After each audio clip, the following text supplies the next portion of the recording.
أعوذ بالله من الشيطان الرجيم. بسم الله الرحمن الرحيم. السلام علیکم ورحمۃ اللہ وبرکاتہ۔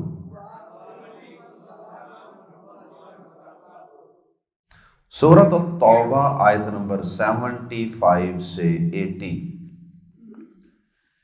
ان الحمد للہ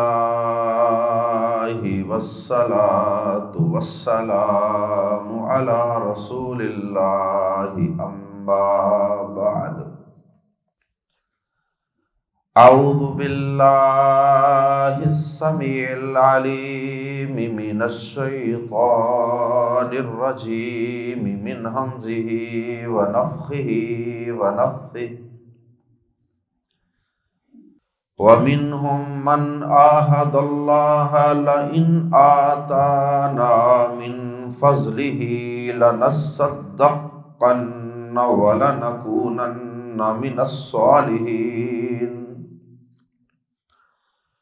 فلما آتاهم من فضله بخلوا به وتولوا وهم معرضون۔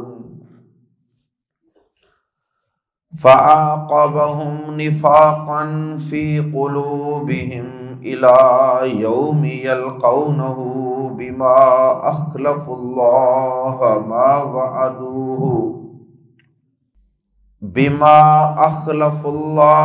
ما وعدوه وبما كانوا يكذبون۔ ألم يعلموا أن الله يعلم سرهم ونجواهم وأن الله علام الغيوب۔ الذين يلمزون المطوعين من المؤمنين في الصدقات والذين لا يجدون إلا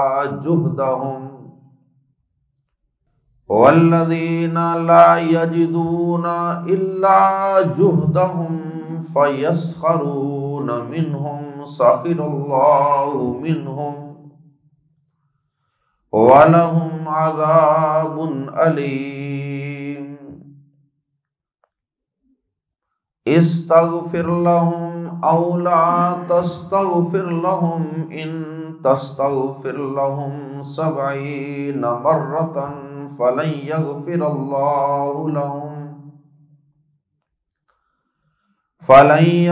اللَّهُ لَهُمْ ذَلِكَ بِأَنَّهُمْ كفروا باللہ ورسولہ واللہ لا یہدی القوم الفاسقین۔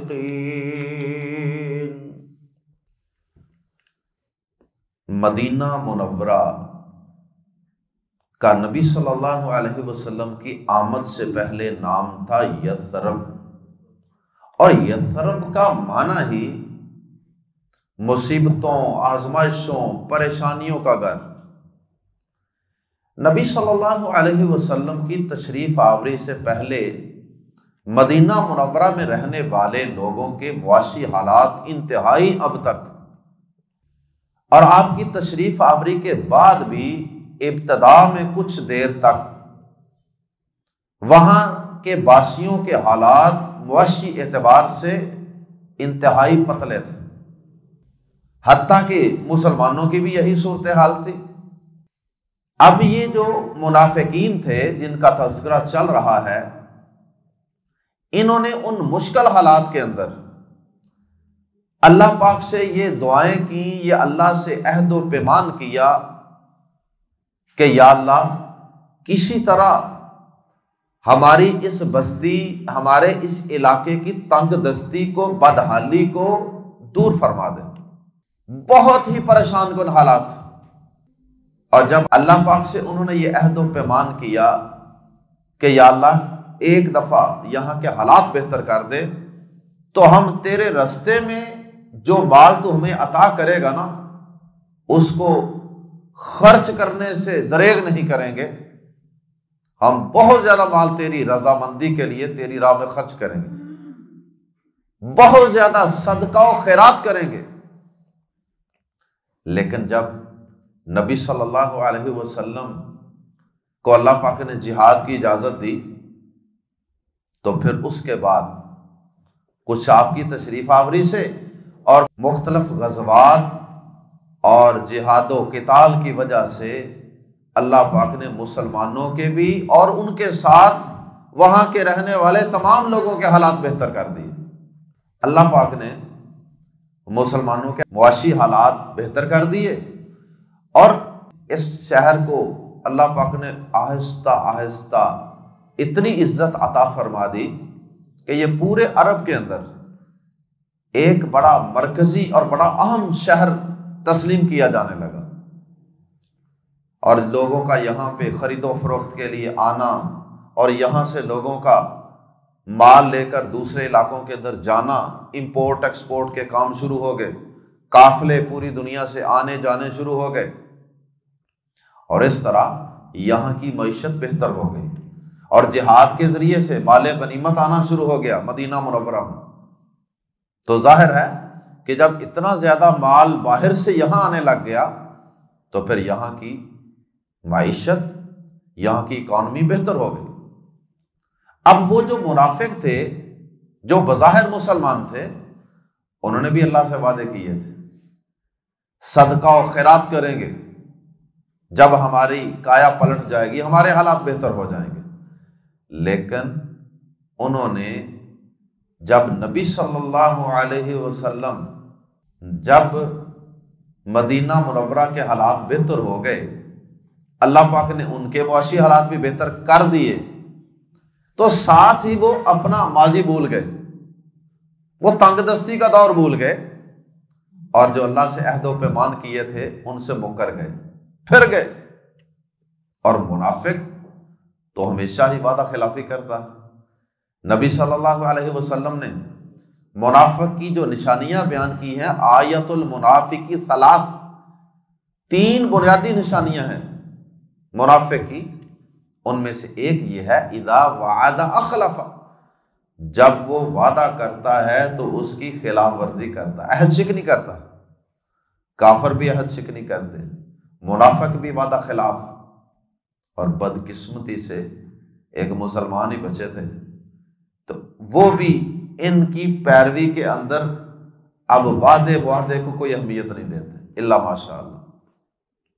بہرحال اللہ پاک نے آیات زیر تفسیر کے اندر ایک تو منافقین کے اللہ پاک سے اس وعدے کا تذکرہ کیا، اور پھر معیشت بہتر ہونے کے بعد وعدہ خلافی کرنے کا تذکرہ کیا، اور پھر اس وعدہ خلافی کے نتیجے میں اللہ پاک نے ان کے دلوں میں نفاق کو پکا کر دیا۔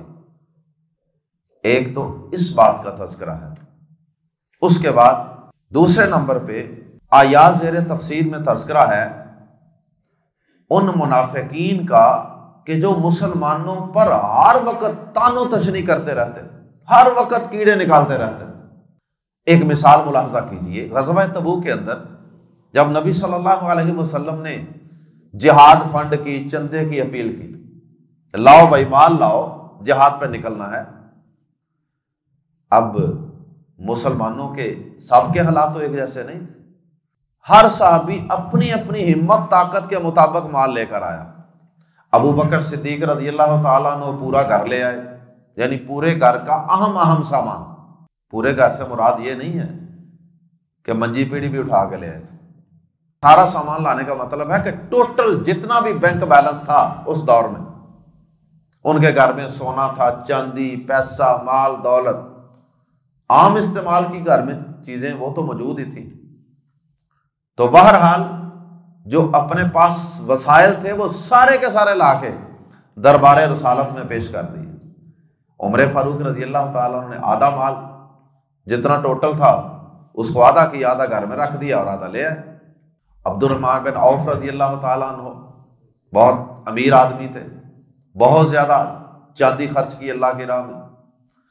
اسی طرح عثمان بن عفان رضی اللہ تعالیٰ عنہ۔ بہرحال اب ان صحابہ نے بڑا بڑھ چڑھ کے بہت زیادہ مال خرچ کیا، بڑا چندہ دیا اللہ کی راہ میں۔ عبد الرحمن بن عوف رضی اللہ تعالیٰ عنہ نے تو اتنا چندہ دیا، جب انہوں نے اعلان کیا نا کھڑے ہو کے کہ اللہ کے نبی صلی اللہ علیہ وسلم میں اتنی چاندی دوں گا، تو عمر فاروق رضی اللہ تعالیٰ عنہ نے حیرت سے انہیں کہا عبد الرحمن سوچ سمجھ کے بات کر رہے ہو نا، اتنا مال ہے تمہارے پاس، دو گے اللہ کی راہ میں؟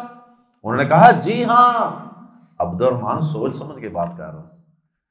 اچھا اسی طرح کچھ صحابہ ایسے بھی تھے کہ جن کے پاس بیچاروں کے پاس کچھ بھی نہیں تھا، کوئی سیونگ نہیں تھی، ہینڈ ٹو ماؤتھ سلسلہ تھا، کمایا کھا لیا، محنت مزدوری کی، شام کو بچوں کا پیٹ پالا، سو گئے، اگلے دن پھر مزدوری میں۔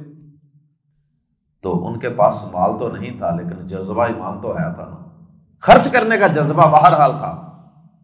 اب ایک صحابی تھے ابو عقیل رضی اللہ تعالی، وہ گئے جا کے محنت مزدوری کی، محنت مزدوری کر کے تو ان کو اس کا جو معاوضہ ملا نا کھجوروں کی شکل میں، وہ معاوضہ 1 سا کھجور، ایک ٹوپا سمجھ لیں، یہ 4 بوک، 1 2 3 اور 4، کوئی 2 کلو اندازن کھجوریں، وہ لا کے نبی صلی اللہ علیہ وسلم کی خدمت میں پیش کر دیں۔ اللہ کے نبی صلی اللہ علیہ وسلم یہ محنت کی ہے، بس یہی ہے میرے پاس۔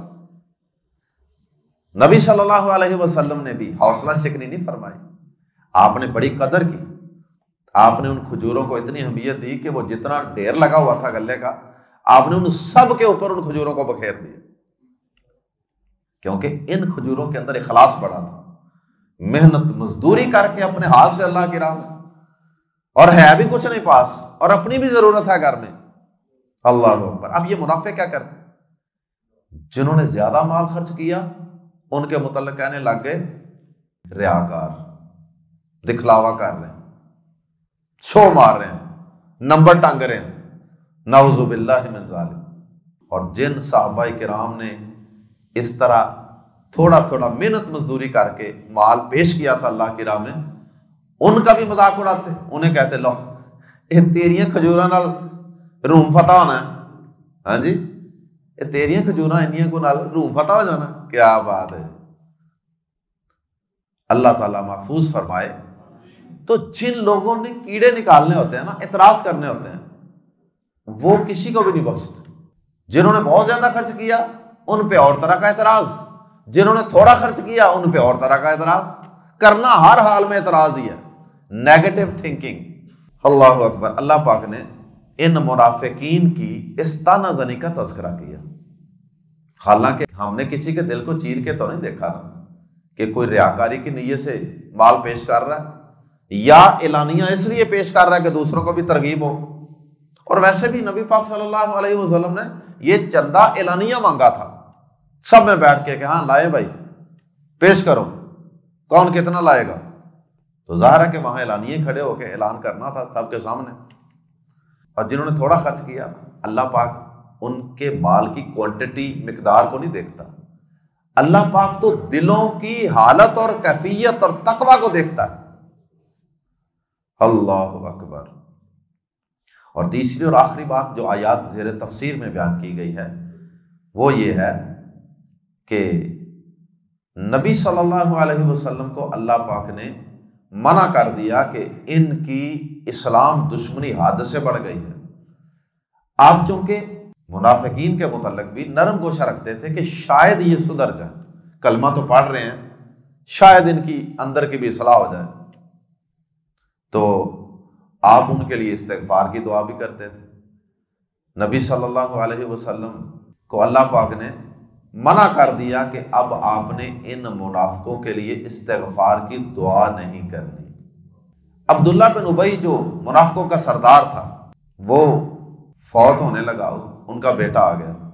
اللہ کے نبی صلی اللہ علیہ وسلم، ابا جی کی طبیعت بہت ناساز ہے، آپ ذرا تشریف لے آئیں اور آ کے تو ابا جی کا جنازہ پڑھا دیں، فوت ہونے والے ہیں بس، یعنی موت و حیات کی قسم ہے، اور ساتھ اپنی قمیض بھی عنایت فرما دیں تاکہ میں اپنے باپ کو آپ کی قمیض میں کفن دوں۔ نبی صلی اللہ علیہ وسلم نے قمیض بھی دے دی اور آپ تشریف لے گئے اور آپ اس کی نماز جنازہ پڑھانے لگے تو کہا گیا کہ اللہ کے نبی صلی اللہ علیہ وسلم، اللہ پاک نے تو آپ کو قرآن مجید میں منع کیا ہے، آپ ان کے لیے استغفار نہ کریں، ان کو استغفار کوئی فائدہ نہیں دے گا۔ آپ نے فرمایا کہ اللہ پاک نے یہ کہا ہے کہ اے نبی اگر آپ 70 دفعہ بھی استغفار کریں گے نا تو اللہ انہیں معاف نہیں کرے گا۔ تو آپ نے فرمایا کہ میں 70 سے زیادہ دفعہ ان کے لیے استغفار کر لوں گا، شاید اللہ ان کو معاف کرے۔ اور اسی حوالے سے پھر مزید اللہ پاک نے اس سے بھی سخت حکم نازل فرما دیا، وہ آگے انشاءاللہ آئے گا تو پڑھیں گے۔ آئیے قرآن مجید کے الفاظ میں ان تینوں موضوعات کو سمجھنے اور پڑھنے کی کوشش کرتے ہیں۔ وَمِنْهُمْ، اور ان میں سے بعض، من جو ہے یہ بعض کا معنی دیتا ہے، وَمِنْهُمْ، اور ان میں سے بعض، اور ان میں سے کچھ وہ بھی ہیں، من جنہوں نے عاہد اللہ، اللہ سے عہد کیا، لمزہ پر لا کہ یقیناً ان اگر آتا دیا، عطا فرمایا، نہ ہمیں، ربنا آتی نہ جو ہے نا، آتی عطا فرما دے، وہ اسی سے ہے۔ آتا فعل ماضی ہے، آتا اس نے عطا کیا، نہ ہمیں، من فضلہ، اپنے فضل سے، لنصدقن، شروع میں لام زبر لا اور آخر والا نون مشدد، شد والا نون، یہ دو دفعہ یقین کا معنی پیدا کرتے ہیں۔ لنصدقن، تو ہم ضرور ہی صدقہ کریں گے۔ ایک دفعہ یقین میں نے پیدا کر دیا ہے ضرور کے لفظ سے، اور ایک دفعہ ہی کا لفظ لگا کے، ضرور ہی صدقہ کریں گے ہم۔ وَلَا نَكُونَنَّ، اس میں بھی شروع اور آخر دونوں جگہ تاکید ہے، لام زبر لا اور آخر میں نون مشدد۔ وَلَا نَكُونَنَّ، اور ہم ضرور ہی ہو جائیں گے، مِنَ الصَّالِحِينَ، نیک لوگوں میں سے، اور ہم ضرور ہی نیک لوگوں میں سے ہو جائیں گے۔ اللہ سے کیا وعدہ کیا کہ اگر اللہ تعالیٰ ہمیں اپنے فضل سے عطا کرے گا نا تو صدقہ کرنے والے ہو جائیں گے اور ہم بڑے نیک پارسا ہو جائیں گے۔ ایک دفعہ ہماری معاشی تنگ دستی دور فرما دو۔ فلما، پھر جب، آتا دیا، عطا کیا ہم انہیں، فلما آتاہم، پھر جب اس نے انہیں عطا کر دیا، من فضلہ، اپنے فضل سے، یا اپنے فضل میں سے کچھ عطا کر دیا، بخلو، تو انہوں نے بخل کیا، بھی، اس میں، بھی میں بازر بھی فی کے معنی میں، فی ہی، بھی، اس میں، یعنی اس مال کے متعلق بخل کیا، مال کے بارے میں بخل کیا یا مال میں بخل کیا۔ وَتَوَلَّوْا، اور انہوں نے منہ موڑ لیا، وَهُمْ، واؤ اس حال میں کہ ہم معرضون، وہ بے رخی کرنے والے تھے، وہ اعراض کرنے والے تھے، انہوں نے اپنا منہ موڑ لیا اس حال میں کہ وہ اعراض کرنے والے تھے، بے رخی کرنے والے تھے، جیسے ان کا کوئی اس خرچ کرنے کے ساتھ لینا دینا ہی نہیں ہے، بالکل ہی منہ پھیر لیا۔ فَأَعْقَبَهُمْ، تو اللہ پاک نے ان کو سزا دی، نفاقاً، نفاق کی شکل میں، تو اللہ پاک نے انہیں نفاق کی شکل میں سزا دی، فی قلوبہم، ان کے دلوں میں، اللہ پاک نے ان کے دلوں کے اندر نفاق ڈال دیا، اور نفاق تو پہلے ہی تھا، اللہ پاک نے اس کو مزید مضبوط کر دیا۔ الا، تک، الا کا معنی طرف بھی ہوتا ہے اور تک بھی ہوتا ہے، الا یومی، اس دن تک، یلقونا، وہ ملاقات کریں گے، ہو، اس سے، الا یومی یلقونہ، اس دن تک جس میں وہ اس سے ملاقات کریں، یعنی قیامت کے دن تک۔ اللہ پاک نے کہا کہ جاؤ اب تمہاری ان منافقتوں کی وجہ سے اور ان جھوٹ بولنے کی وجہ سے، وعدہ خلافیوں کی وجہ سے، مسلسل تمہاری ان حرکتوں کی وجہ سے اب میں نے بھی اس نفاق کو قیامت تک تمہارے دلوں میں رکھ دیا ہے بطور سزا کے۔ اللہ اکبر۔ بازر بھی، وجہ بھی اللہ نے بیان کر دی، بازر بھی اس وجہ سے ما جو اخلف اللہ، جو انہوں نے خلاف ورزی کی اللہ سے،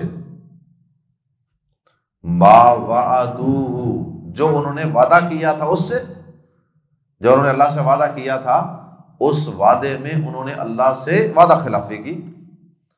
واو اور بازر بھی اس وجہ سے ما کانو، جو تھے وہ یکذبون، جھوٹ کہا کرتے، جھوٹ بولا کرتے، جھوٹ بول بول کے، وعدہ خلافیاں کر کر کے نفاق ان کے دلوں میں پکا ہو گیا۔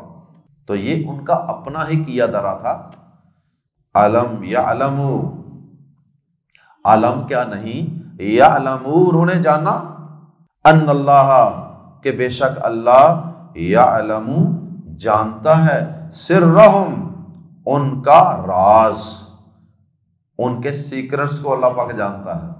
اسلام دشمنی میں جو راز کی باتیں تھیں، جو بھی وہ کچھ سازش کرتے تھے اور اس کو راز سمجھ کے کرتے تھے، کیا انہوں نے اسلام دشمنی میں، جھوٹ بولنے میں، وعدہ خلافیوں میں، سارے کاموں میں، کیا انہوں نے اس بات کو مد نظر نہیں رکھا کہ اللہ پاک ان کے تمام راز جانتا ہے؟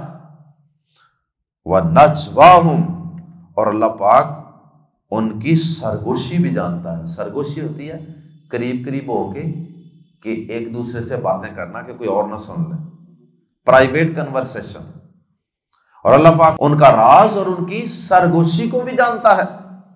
وَأَنَّ اللَّهَ، اور کیا انہوں نے اس بات کو بھی نہیں جانا، وَأَنَّ اللَّهَ، اور یہ کہ بلا شبہ اللہ علام الغیوب، علام خوب جاننے والا ہے، الغیوب پوشیدہ باتوں، غیبوں کو، اور اللہ پاک سب غیبوں کو خوب جاننے والا ہے۔ دوسرا موضوع، خرچ کرنے والے مسلمانوں کو، مخلص مسلمانوں کو طنز کرنا، ان پر طعنزنی کرنا۔ الذین، وہ لوگ جو یلمزون، جو طعن کرتے ہیں، یلمزون، ویل لکل ہمزۃ لمزہ، طعنزنی کرنا، یلمزون، جو طعن کرتے ہیں، جو کرٹیسائز کرتے ہیں، المطوعین، خوش دلی سے حصہ لینے والوں کو، خوش دلی سے حصہ لینے والوں کو، کنٹریبیوٹرز کو، جو کنٹریبیوٹ کر رہے ہیں خوشی سے، اپنی مرضی سے، کوئی جبر نہیں ہے۔ من المؤمنین، ایمان والوں میں سے، مومنوں میں سے۔ منافقین کے ہی مزید برے اوصاف کا تذکرہ ہے کہ یہ کیا کرتے ہیں، مزید کیا کرتے ہیں، الذین، وہ لوگ جو یلمزون، طعن کرتے ہیں، المطوعین، المطوعین، خوش دلی سے حصہ لینے والوں کو، من المؤمنین، ایمان والوں میں سے، فی الصدقات، صدقات میں، وہ لوگ جو صدقات میں خوش دلی سے حصہ لینے والے ایمان والوں پر طعن کرتے ہیں، یعنی جنہوں نے بڑھ چڑھ کر حصہ لیا تھا، بڑی بڑی اماؤنٹیں انہوں نے اللہ کی راہ میں جہاد کے لیے دینے کا اعلان کیا تھا، اور یہ کس پر طعن کرتے ہیں، والذین، اور ان پر بھی طعن کرتے ہیں جو لا یجدون، جو نہیں پاتے، الا، مگر، جہدہم، اپنی محنت مزدوری، جوہد یعنی جوہد ہوتی ہے نا، کوشش، محنت مزدوری، کوشش کر کر کے کما کے لا کے دے دیا، ایفرٹس، دیئر ایفرٹس، لا یجدون الا جہدہم، نہیں وہ پاتے مگر اپنی محنت، جو اپنی محنت کے سوا کچھ نہیں پاتے، ان پر بھی یہ ظالم طعن کرتے ہیں۔ پس یسخرون، وہ مذاق کرتے ہیں، منہم، ان سے، فیسخرون منہم، پس وہ انہیں مذاق کرتے ہیں، تو یہ اصل میں ان پر طعن کر کے ان کو مذاق کرتے ہیں۔ سخر اللہ منہم، اللہ نے بھی ان کا مذاق اڑایا، اور یہ سورۃ البقرہ میں ہم پڑھ چکے ہیں کہ وہ مذاق کرتے ہیں تو اللہ بھی مذاق کرتا ہے، یہ اللہ پاک ان کے مذاق کے جواب میں یہ لفظ استعمال ہوا۔ اللہ پاک کسی جگہ قرآن میں آپ کو یہ نہیں ملے گا کہ اللہ پاک ڈائریکٹ یہ کہتے ہیں کہ میں ان سے مذاق کرتا ہوں، نہیں، انہوں نے اللہ سے مذاق کیا، اللہ نے بھی ان سے مذاق کیا، یعنی یہ جواب کے طور پہ ہوتا ہے، باقی یہ نہیں ہے کہ جس طرح کا وہ مذاق کرتے ہیں۔ اللہ پاک کا مذاق ان کو سزا دینا ہے، ان کو نفاق کے اندر اور بڑھا دینا ہے، ان کی رسی دراز کرنا ہے، ان کو مہلت دینا ہے، اور پھر جہنم کے سب سے نچلے درجے میں پھینکنا ہے۔ یعنی جو ایمان والوں کو مذاق کرتا ہے پھر اللہ پاک خود اس سے مذاق کرتے ہیں۔ وَلَهُمْ، اور ان کے لیے عذاب علیم، دردناک عذاب ہے۔ استغفر لہم، آخری موضوع استغفار کرنے کی ممانت۔ استغفر لہم، اے نبی صلی اللہ علیہ وسلم استغفر، بخشش مانگ، لہم ان کے لیے، او یا لا تستغفر، یا نہ بخشش مانگیے، لہم ان کے لیے۔